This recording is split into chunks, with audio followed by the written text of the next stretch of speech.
உங்க அண்ணன் என்ன கத்தியால குத்தி கொலை செய்ய வந்தான். நான் நினைச்சிருந்தா அப்பவே அந்த நாயை சுட்டு கொன்னு இருப்பேன். அப்படி செய்யாம சட்டப்படி செய்ய வேண்டியதை செஞ்சு நான் ஒரு பெரிய மனுஷனா நடந்துகிட்டேன்.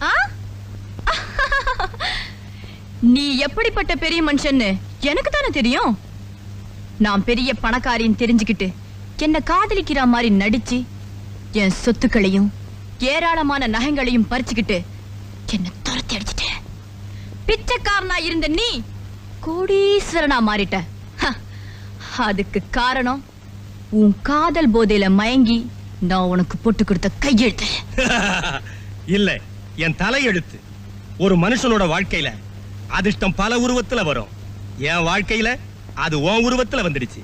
அத பார்த்து உங்க அண்ணனால பொறுத்துக்க முடியல. அப்படி இல்ல, நீ என்னை ஏமாத்தினதை பொறுத்துக்க முடியாம தான் என் அண்ணன் உன்னை பழி வாங்க வந்தாரு.